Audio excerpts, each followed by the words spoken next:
Felo, antes de meternos a desarrollar el tema de hoy, es importante decir que estamos grabando en una semana que estuvo bastante movidita en tema de armados de cumbre. Y quizás está bueno repasar cuáles son los ámbitos donde se juntan los países americanos. La semana de la cumbre, sí, agenda apretada para los diplomáticos del mundo, te diría, no solo latinoamericanos, pero particularmente de Latinoamérica. Eh, y eso me parece que es una buena excusa para conversar sobre cuáles son los ámbitos, como bien decías vos, dónde es que nos juntamos los países latinoamericanos a conversar de nuestras cosas Ujú. o de lo que creemos que son nuestras cosas.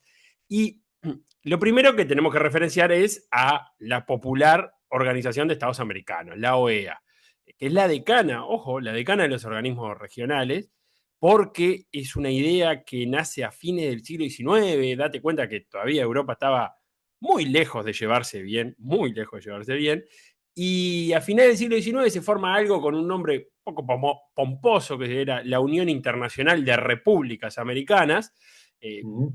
que se transformaría en la OEA en 1948. ¿Qué pasa? La OEA tiene su sede en Washington y también podemos decir que su corazón también en Washington, y que están casi todos los países americanos, incluyendo el Caribe y Norteamérica. Bien, y es un ambiente cuestionado ese, Felo. Y bueno, sí, la presencia de, sobre todo, particularmente Estados Unidos, ha hecho que sea un organismo con ciertos cuestionamientos. Para empezar, yo te decía que están casi todos. Primero, Cuba fue expulsada, Venezuela se retiró no hace mucho, y además algunas actuaciones de la OEA están un poco raras de explicar, como el apoyo a Yáñez en Bolivia, que convengamos que se salteó como varios casilleros para llegar a presidenta, pero que ahí la OEA le apoyó en esos momentos, y que también se le ha cuestionado mucho el silencio institucional durante las dictaduras en América del Sur. eh, pero también hay que decir, porque es de honor decirlo, que la Organización de Estados Americanos formó la Corte y la Comisión Interamericana de Derechos Humanos, que son organismos que tienen mucha independencia dentro de la OEA, mucha independencia sobre todo de la Secretaría General de la OEA, y que han trabajado en denunciar constantemente las violaciones de derechos humanos en el continente, incluso las violaciones durante las dictaduras. Eso era algo un poco extraño, porque la Secretaría General no decía nada, pero a su vez la Corte y la Comisión Interamericana eran quienes recibían las denuncias de las violaciones de los derechos humanos durante las dictaduras. Pero ¿qué sucede?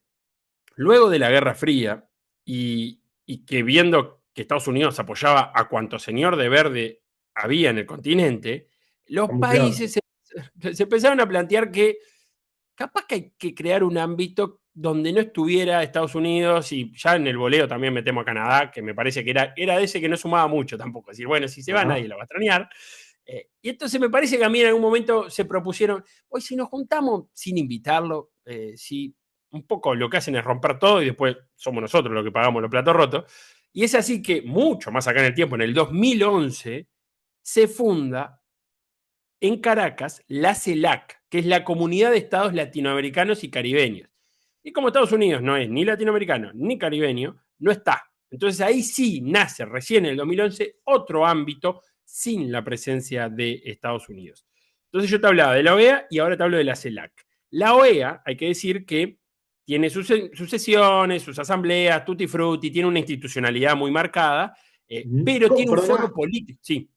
Felo, no, te quería preguntar, ¿cómo se llega a la OEA? ¿Cómo se divide? ¿Cómo es? ¿Hay representantes de todos los países? ¿Cómo funciona? La OEA tiene un secretario general que hasta hace muy poco fue Almagro, el uruguayo, dos periodos consecutivos, eh, y que a ese secretario general los votan los países. Por regla general, el secretario general nunca es estadounidense, por ejemplo, por más que tenga la sede en Estados Unidos, pero es una votación que se llega a través de todos los estados. Como te decía, tiene su institucionalidad, pero además tiene, a cuento de lo que venías preguntando, un foro político que es donde se juntan los presidentes de los países de la OEA, porque a la OEA cuando hablan asamblea no van los presidentes, Entiendo. pero cuando se juntan los presidentes se llama las cumbres de las Américas. Una Bien. cumbre de las Américas que la primera fue en Miami, vos ves como declaración de intenciones, Ujú. Se juntan los presidentes y lo hace la OEA es cada 3 o 4 años, tampoco es algo que esté fijo. Pero nos quedamos con ese foro político que se llama Cumbre de las Américas. La última debió ser en Dominicana y se tuvo que suspender porque salieron los dominicanos, que eran los organizadores, a decir, la verdad, el clima, no, nadie me está respondiendo los WhatsApp, no hay muchas ganas de juntarse, Claro. el clima no está para diálogo. Imagínate además, Estados Unidos, con el despliegue que está haciendo en el Caribe, hacer una cumbre en Dominicana, playa caribeña, iba a ser un poco extraño, entonces se suspendió la última, se pospuso en realidad hasta, vaya a saber uno cuándo. Y la CELAC, a su vez, te decía, nació en el 2011 y como todo nuevo grupo de amigos, Maxi, arranca con fuerza, con esto de Con vamos a fuerza, juntarnos. claro. ¿Viste Todos cómo querían es ir los al grupos? asado. Claro. Claro, el grupo nuevo arranca y dice, vamos a juntar una por semana. Jugamos un fútbol 5 y nos juntamos como un asado una por semana. Y Sí, después sí. uno, ya viste que hay uno que dice, creo que capaz que hay que hacerlo una vez por mes, porque una vez por semana nos Claro. estamos quedando medio rengo, ya estamos empezando a invitar gente afuera. Y así empieza hasta que se empiezan a bajar, medio que no da muchas explicaciones, y cuando querés acordar, estás haciendo una fuerza enorme para ver si te puedes juntar una vez por año, Claro. porque empiezan los hijos, uno empieza a formar familia y demás. Y Obvio, así obvio. pasó con la CELAC. La CELAC empezó con unas reuniones casi que anuales, y después medio que la fueron espaciando, porque del 2013 al 2017 arrancó así, una vez por año religiosamente, o Ujú. ateamente, como te guste más, pero a partir de ahí medio que se fue espaciando la cosa después del 2017 y ya no se juntaban Bien. cada un año y se van juntando también cada 3 o 4. Puede que en una de estas reuniones, tipo en 2014 en La Habana, se proclama América Latina y Caribe como zona de paz, ¿no? Y justamente de eso vamos a hablar hoy. En este podcast de hoy vamos a estar hablando al respecto. Y ¿Cómo es eso, Felo? sí, porque es un teléfono a la OEA, es un mensaje de decir, bueno, mira, en la OEA está Estados Unidos, intervencionismo puro y duro, acá zona de paz, venimos a dialogar y venimos a cooperar, ¿viste? Nada de intervencionismo. Bien. ¿Y cuánto afecta de que, por ejemplo, llega Bolsonaro, llega Macri en esa época y empiezan a intervenir para que las reuniones justamente no se den a cabo en su totalidad o empiezan las excusas generales? Sí, ese es un tema porque se enfrió a partir de la llegada de, particularmente los que vos estabas nombrando, pero de algunos otros que no eran tan hinchas ¿No de se los la podía OEA. nombrar, Felo? Si no se podía No, nombrar, no, no volvemos para no atrás. se lo nota bien. Y no lo puedes nombrar acá. Acá este es un videopodcast con todos los nombres. Acá no, si Perfecto, hay que decir, no, hay que decir Gregorio, decimos Gregorio. perfecto. Sí, se enfrió un poquito con la llegada de algunos presidentes, por eso se empezó a espaciar también al final de la era progresista en América, ¿no? Se empezó a espaciar las reuniones, pero también se les dio por armar unas cumbres CELAC Unión Europea, una vez de Ah, local y mirá, otra visitante, como la vieja Copa Intercontinental, que dicho sea de ahí paso, va. no debieron haberla tocado nunca. Ujú. Entonces, es verdad también que a los europeos les cuesta un poquito más venir que los latinoamericanos ir a Europa, ¿no? Claro, pero en esta ocasión sí vinieron. Y alguno vino. No te voy a decir que Bien. todo tuvo No media todo. chaucha la delegación, pero vino. Ujú. Estuvo Pedro Sánchez, se excusó sobre todo Ursula von der Leyen, que es la presidenta de la Comisión Europea, pero alguno que otro vino a la cumbre de la CELAC Unión Europea, que fue lo que hubo en Santa Marta, en Colombia, Bien. que fue en el medio de la COP30, porque la COP30 que es Pero son muchas reuniones distintas, perdóname. eso es lo Es que difícil pasa. seguirlo. Es difícil seguir el ritmo. Imagínate, vos sos un europeo, tenés que Muchos tomarte un grupos avión, de te vas un WhatsApp mes. que en alguno está en otro, en otro, otro. Yo me imagino que debe pasar eso que te equivocás y mandás a uno, hablas mal de uno en el otro que no podías hablar, cerca. Claro, aparte las dos reuniones no eran en capitales. La COP30, que es la reunión sobre medio ambiente, era en Belém, en el Amazonas, en Brasil, y la otra en Santa Marta. Imagínate tener que coordinar el viaje. No Claro. y qué pasa? La COP30, esta asamblea sobre medio ambiente, tiene una primera semana de reuniones entre presidentes y una segunda semana un poco más técnica que la que está viviendo ahora cuando estamos grabando este video podcast.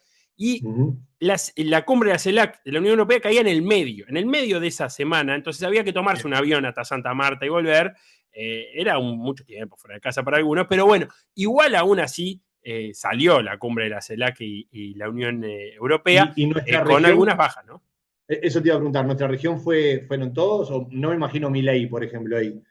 Y no, porque imagínate, Milei con 3 camperas en Santa Marta la puede llegar a pasar mal, pero la primera en bajarse fue Claudia Sheinbaum en México, tampoco fue Boric, hay elecciones, le caía en la semana previa a las elecciones a Chile, y tampoco Ajá. terminó yendo Yamandu Orsi, el presidente de Uruguay, o sea que hubo algunas bajas, pero el que sí confirmó fue Lula, y ahí sí como que levantó, porque ahí me parece que cuando Petro dijo, bueno, ya si viene Lula, tenemos para armar una cumbre. Lula siempre es el mejor de la clase en esto cuando estamos hablando, porque es impresionante lo que hace Lula. Igual, capaz que en otro momento podemos hacer un capítulo más destinado a Brasil y a Lula, ¿no? Un Lula Porque, Palusa. y sí, un Lollapalooza estaría perfecto. Yo puedo cantarle alguna canción de Caetano, puedo Ah, inspirarme ¿por qué incluso. no? ¿Por qué no? Un poco de Tengo MPB. muito bom português. Sí, usted habla Sí, portugués. falo Sí, muito bem. me imagino. Yo Hum, no, yo no hablo nada. Sí, Lula está bien. Aparte, Lula les marcó la agenda. Lula dijo: yo voy, pero voy a hablar tenemos que hablar de lo que está pasando en el Caribe y el despliegue militar de Estados Unidos en el Caribe. O sea, dijo: yo voy, pero voy a decir esto.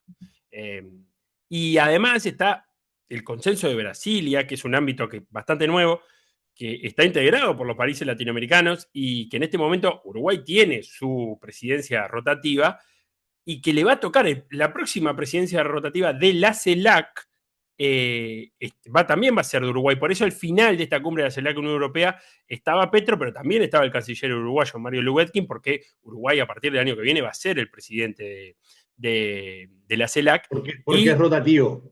porque es rotativo, exactamente. Bien. Y así que la va a agarrar Uruguay. Veremos si nos da para organizar otra cumbre. Me parece que no, porque no podemos organizar cumbre tanto tiempo Claro, seguido. Pero bueno, alguna claro. reunioncita en Montevideo podemos hacer, Max. Felo, para ir ya directamente al tema que nos compete hoy, siempre cuando hablamos de guerras, hablamos de un lugar como muy lejano, por lo menos de esta parte del mundo, ¿viste? ¿Qué tan cierto hay que en América Latina es una tierra de paz, América Latina? ¿Es así? ¿Podemos llegar a decir? O sea, evidentemente no nos peleamos entre nosotros, pero como para decir que es una tierra de paz, capaz que es un poco pretencioso por las cosas que pasan dentro de cada país, para decirlo de alguna manera. Mirá, Maxi, si seremos una tierra de paz, que ahora en La Paz, el presidente es de apellido Paz. Vos ves. Sí. O sea, Pasa que no. machacamos. Sí, yo creo, mirá lo que te voy a decir, que no nos peleamos entre nosotros, pero nos peleamos entre nosotros también. A ver cómo te explico esto. Bien, Vos me hablabas de sí, guerras. Sí, si yo sí. te digo guerra, Maxi, es Y que, yo digo vamos, Rusia, Rusia, Ucrania, Ucrania. Gaza, India, Sí, Pakistán, o sea, los sí, clásicos, lo que se clásico. escuchan de este lado. Sí, claro. Claro. A mí, si me decís guerra, yo te digo, ojalá llueva café en el campo. Para empezar. Está bien, Porque está un bien. grande Juan Luis. Juan Luis, un grande. Sí, sí. Bueno, pero Pero bueno, más allá del homenaje a Juan Luis, que aparte es sí, de mis artistas favoritos, sí. eh, cuando uno piensa en guerra mundial, por ejemplo, y en esta actualidad, siempre uno piensa en Europa. Europa siempre está ahí en el juego. Totalmente. Y no te cuesta muy poquito pensar conflictos bélicos entre países europeos. Y también, si uno recorre muy rápidamente las noticias, va a encontrar que África está prendida a fuego en varios lugares. Eh, no solamente en muchos países internamente, sino países peleándose entre sí.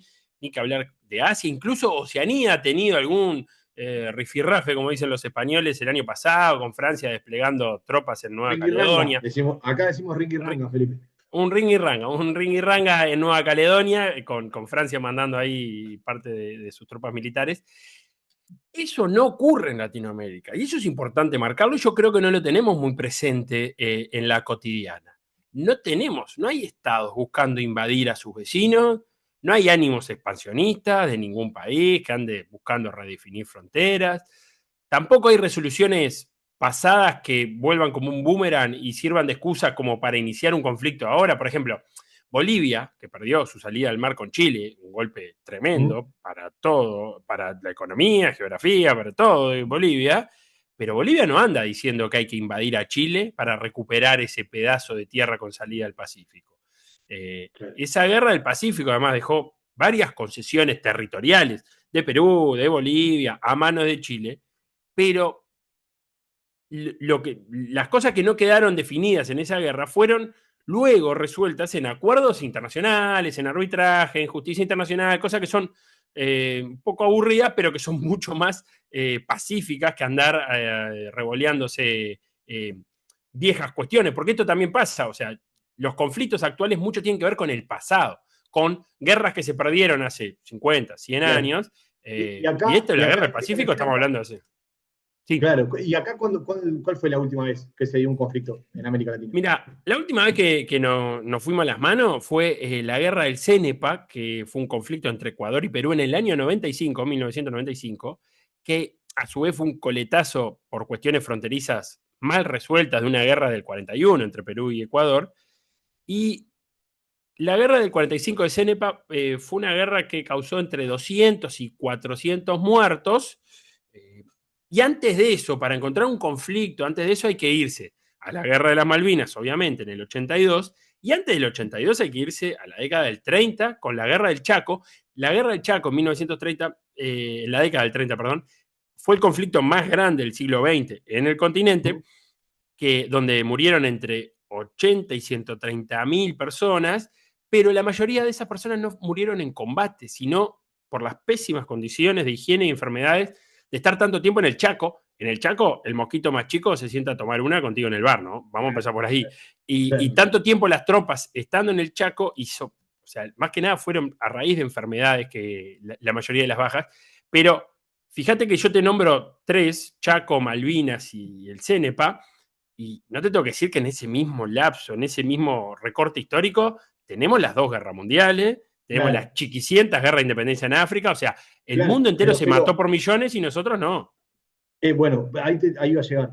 Eh, Somos seres humanos, en cualquier parte del mundo tenemos las mismas miserias, las mismas ambiciones, el poder es el mismo en todos lados. ¿Por qué de esta parte del mundo nos peleamos tan poco? ¿Cuáles serían las razones?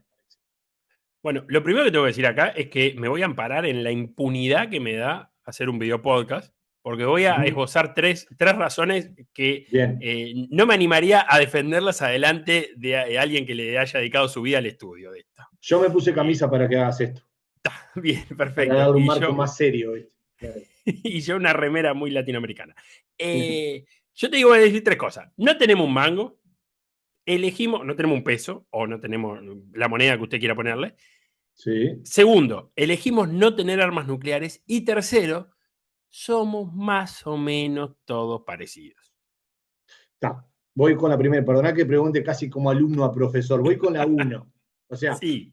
en parte la cuestión es de dinero, entonces, que de este lado no hay dinero en relación a la otra parte del mundo, acá no hay ningún tipo de riquezas a nivel dinero como para poder pelearnos por eso, no pasa nada. Eso. No es tanto por lo que pelearnos, sino por que no tenemos para gastar en armas. Fíjate que el promedio mundial de PBI destinado a la defensa es más o menos un 2,4%. Esto quiere decir que en promedio los países del ¿Ah? mundo le dedican eso. Hay países que le dedican mucho más, hay países que le dedican menos, pero en promedio 2,4. En la región, solamente en Sudamérica solamente Colombia está por arriba de ese 2,4. Bueno, Y un ahí poco lógico, aparece pero Colombia, un poco lógico, tiene una guerra interna claro. de muchos años, y que además con mucho apoyo de Estados Unidos durante todos esos años, o sea que la plata destinada a sus fuerzas armadas es mucha y es a otra escala a nivel de Sudamérica.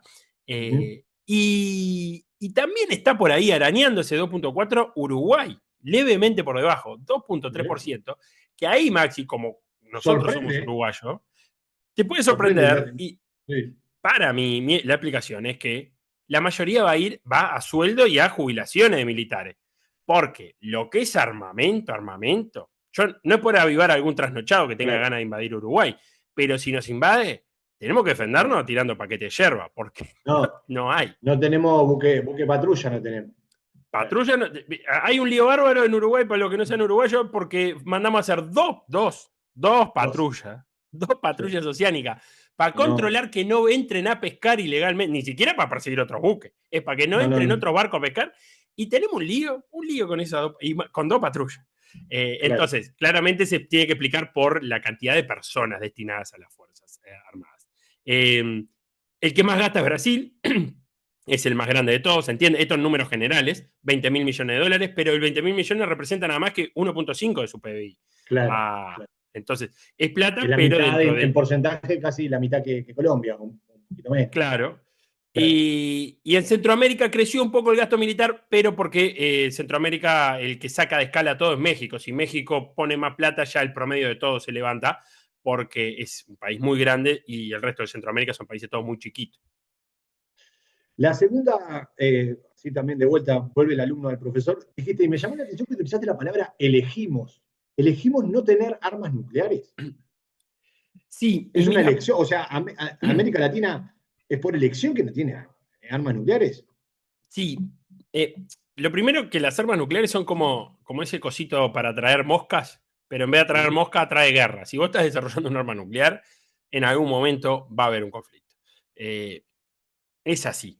En el continente no hay, porque hubo un momento en que se decidió, Latinoamérica decidió no tener armas nucleares. Y déjame contarte esta historia. Te Ujú. voy a pedir que nos vayamos al año 75 en Brasil, ya que me hablaste que hablabas portugués. Ah, Año vos sabés que 1975.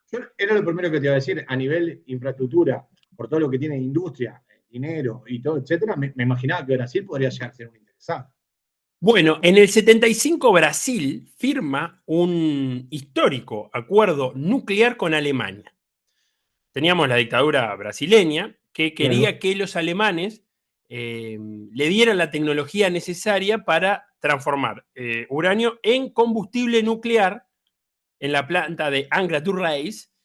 Y obviamente saltaron todas las alarmas. A ver, nadie, ningún país en el mundo te dice preciso enriquecer uranio para armar una bomba. Te van diciendo Claro, preciso enriquecer uranio para hacer esto, para hacer lo otro. claro, claro. Y cuando querés acordar, están enroscando así el final de un misil. Claro, Pero tampoco bueno, es que vas avisando, voy a hacer una bomba nuclear. O sea, claro. Bueno, muchachos, sí, sí, si no les molesta, voy a armar acá una bomba nuclear. claro, Sí, estamos todos claro. buenos. No, eso no ocurre. Entonces, cuando se firma este acuerdo entre la dictadura brasileña y Alemania, saltan todas las alarmas en la región y la primera en saltar fueron la de Argentina, que también estaba en dictadura y que estaban los argentinos bastante más avanzados que los brasileños en cuestiones nucleares, porque desde los años 50 con Perón ya se había fundado la Comisión Nacional de Energía Atómica y también le saltó las alarmas a los yanquis, porque Ajá. claro, no le daba mucha seguridad que unos militares en plena dictadura dijeran que era para fines pacíficos. No le creían mucho a los militares brasileños que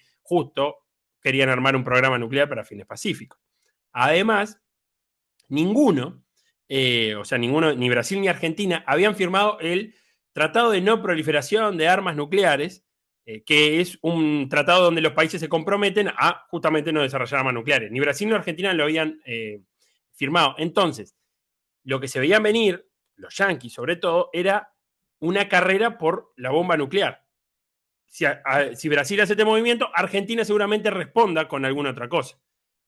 Finalmente ese acuerdo con Alemania y Brasil no prosperó, pero tampoco es que hubiera muchas conversaciones pacíficas al respecto en esos momentos, y hubo que esperar a la democracia, cuando en el 85 Sarney de Brasil y Alfonsín de Argentina se juntan a conversar, ya dos presidentes elegidos democráticamente, y a pesar de eso, a pesar de que se iban a juntar, Sarney tenía un ministro de defensa que había estado de la dictadura, que defendía públicamente la fabricación de una bomba y que Ajá. además, en un gesto muy temerario, mandó un avión brasilero a sobrevolar una planta de enriquecimiento de uranio en Pilcaneyú, en Argentina. Entonces, claro, imagínate, los argentinos ven venir un avión brasilero que le sobrevuela una planta nuclear 85 recién salidito de dictadura.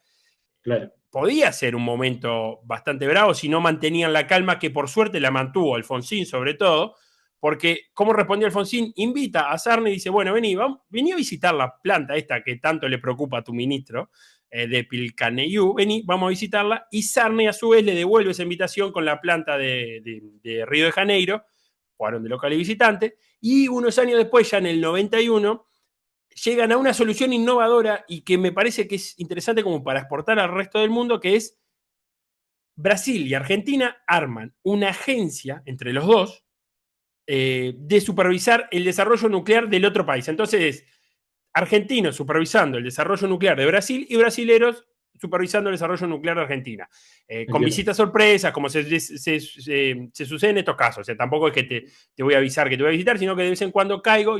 Pero es una agencia que mantiene los dos países ¿Hasta la actualidad? conjuntos, hasta la actualidad, exactamente, sigue Mira. funcionando. Y que además va en la línea de algo que habían firmado los países en el 67, que es el famoso Tratado de Tlatelolco, México, que los países latinos, luego de la crisis de los misiles, recordada crisis de los misiles de Cuba, fue ahí en el 67, viendo la que se pudo armar con los misiles en Cuba, que estuvimos a minutos, a un señor que no mantuviera el pulso para apretar el botón rojo de que estallara una nueva guerra. Se juntaron los países de América Latina y dijeron, nosotros decidimos, elegimos que América Latina y el Caribe sea una zona libre de armas nucleares. Qué maravilla. El tercer punto que tocaste, que me parece que es como el más esperanzador de alguna manera, es que no es que los otros dos no me hayan convencido, pero sí me genera más esperanza y esta cuestión de que somos más o menos parecidos o nos sentimos de un mismo lugar. ¿Cómo explicás eso? Vos, algo, no sé, por ejemplo, si tocan a uno, nos tocan a todos. ¿Cómo qué nos une a los América Latinos, iba a decir? Latinoamericanos. Vos porque sos un humanista, vos crees en la Claro, humanidad, Maxi. Vos sos claro. un tipo que cree en la humanidad. Y sí, y sí. Si tengo 4 criaturas, imagínate si no Sí, creeré. tenés que creer en la humanidad, Claro, claro. necesariamente. Biológicamente Necesariamente. crees en la humanidad. Y sí, sí. A ver, lo que tenemos que pensar es que, por más que hay están de moda algunos discursos exaltadores, somos un continente mestizo. Indígenas, negros y europeos. Algún país con más proporción que otro, de alguno de estos tres grupos, pero en todos los países hay estos tres grupos, indígenas, negros y Bien. europeos. No tiene ningún sentido andar proclamando ninguna supuesta pureza racial de cualquier, porque no la hay. Ningún país puede venir acá a decir que tiene una raza pura, superior, de nada, porque es un continente mestizo en su totalidad. En algún momento, algún antepasado tuyo se mezcló con alguien de estos tres grupos. Y si no se mezcló, es una comunidad muy chiquita. Esto me parece a mí que es clave para apaciguar muchas tensiones internacionales, porque fíjate que Rusia invade Ucrania, ya que habíamos hablado de esto, ¿por qué? Porque los rusos dicen que los rusos que viven dentro de Ucrania, el este de Ucrania es mayoría rusa, población rusa, pero viviendo en Ucrania, dice que los ucranianos no los tratan bien en general, lo estoy simplificando al máximo, pero nosotros tenemos que defender a los pueblos rusos por más que no vivan en Rusia. Entonces invaden Ucrania. Los Balcanes hay líos gigantes entre eslavos y los otros que no son albaneses, pero claro, hay albaneses viviendo en un país y hay eslavos viviendo en otro país que no. Entonces, esas mezclas no las tenemos nosotros, o sea, no tenemos ese tipo de problemas.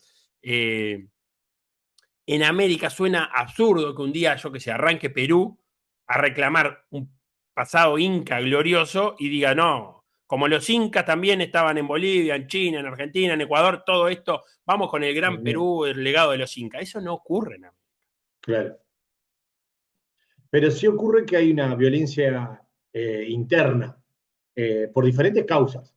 Hoy mencionábamos al pasar el tema de Colombia, cuando de alguna manera decíamos justificado un poco el PBI, que el 2,4 sea para Colombia. ¿Qué pasa a nivel general en Latinoamérica con los conflictos internos?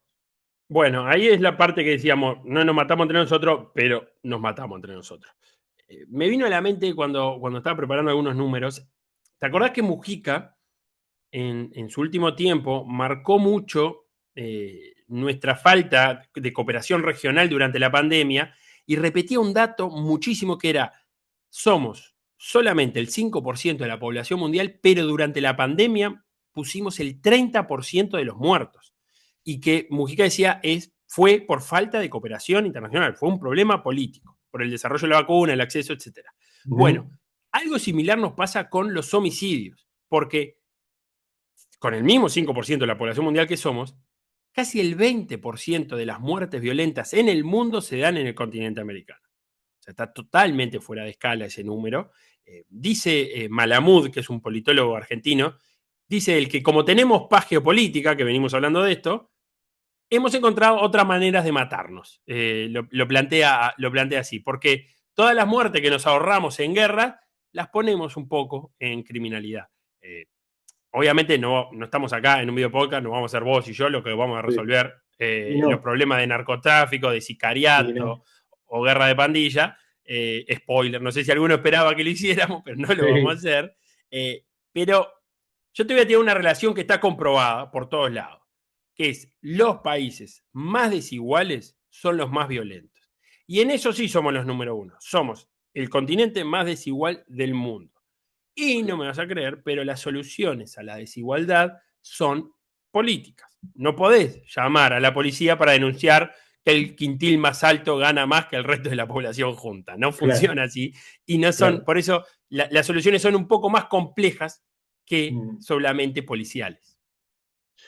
Nosotros no vamos a, obviamente, a solucionar ni el narcotráfico, ni el sicariato, ni, por ejemplo, en Colombia es uno de los problemas más grandes.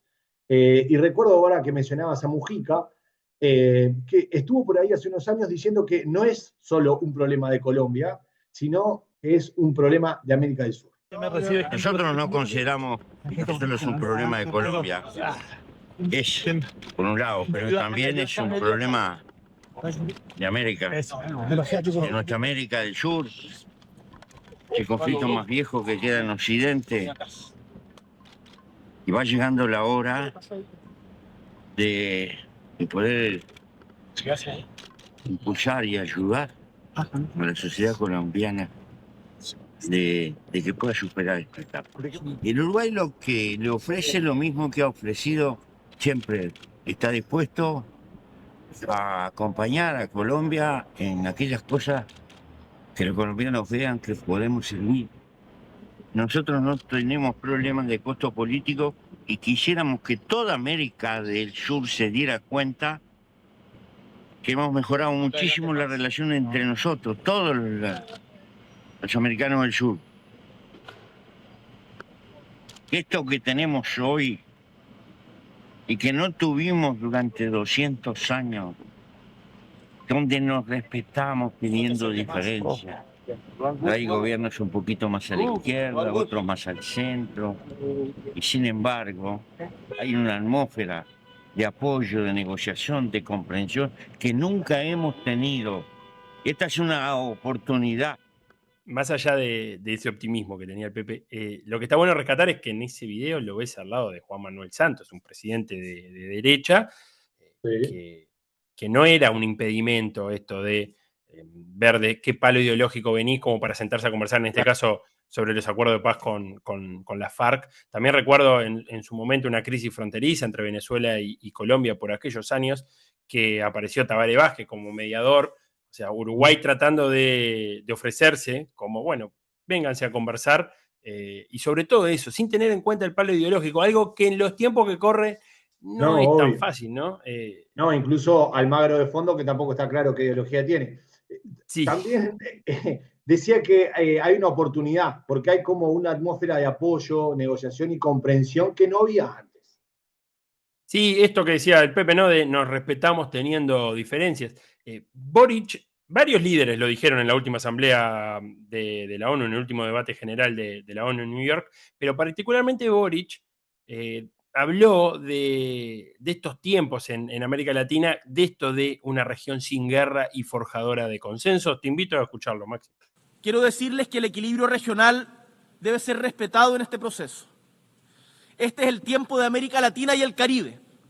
Somos una región sin guerras, con una rica tradición diplomática, forjadora de consensos y un compromiso inquebrantable con la Carta de Naciones Unidas desde su fundación. Yamandu Orsi también, recogiendo el legado, obviamente, de Mujica y, como decías vos, de Tabaré Vázquez, también se ofreció teniendo en cuenta la paz de nuestra región y la estabilidad uruguaya, con una democracia estable, para oficiar como país mediador también en los diferentes conflictos que lo requieran. Visto de esta parte de acá de Uruguay, cuando lo vemos como de un lugar de, nosotros qué vamos a poder mediar siendo tan chiquitos, pero la historia reciente, por lo menos Uruguay ha tenido ese papel con nuestros presidentes. Desde ese pequeño país que cultiva la tolerancia y el diálogo, y cultiva el acuerdo como clave histórica de convivencia y que está inserto en un continente sin conflictos ni guerra entre estados, venimos a esta asamblea a sumar esfuerzos para contribuir con la estabilidad y la paz en el mundo, cada vez más convulsionado y desafiante. Vengo de un país con una tradición a prueba de toda trazabilidad y archivo en materia de política internacional. Esa tradición incluye un firme apoyo al multilateralismo en todas sus facetas, política, económica, cultural, como la mejor y única forma de enfrentar los desafíos a los que hacía referencia. Bien saben las naciones que integran esta asamblea que mi pequeño país está muy lejos de caracterizarse por su poderío militar o su predominio económico. Y es allí, paradojalmente, que reside nuestra fortaleza, porque somos incapaces de estorbar a nadie. Por el contrario, nuestra fortaleza radica en capacidades intangibles, pero que este mundo mucho necesita, porque somos un país muy confiable en la promoción del diálogo y de la paz. Me permito afirmar que Uruguay está en condiciones inmejorables de ofrecerse al mundo como un anfitrión de negociaciones, como promotor de redes de diálogo y mediación que conduzcan a la construcción de la paz y prevención de conflictos. Perdóname que capaz que ya me ibas a decir algo, pero yo quería preguntarte, Sí. En esta cuestión de mediar, el hecho de lo que está pasando en Estados Unidos, poniendo enfrente de Venezuela casi como una amenaza, ¿cómo podemos a los americanos poder apoyarnos entre nosotros para poder evitar eso, básicamente, más allá de la situación particular de Venezuela?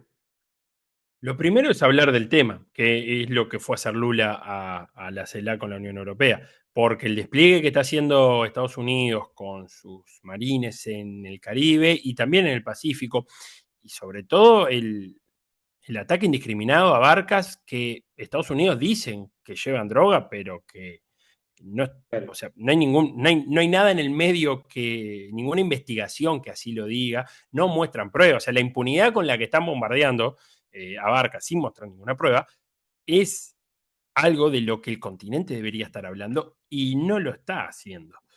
Más allá de los involucrados directamente, Venezuela y Colombia, y Claro. Lula que se quiere poner esa conversación al hombro.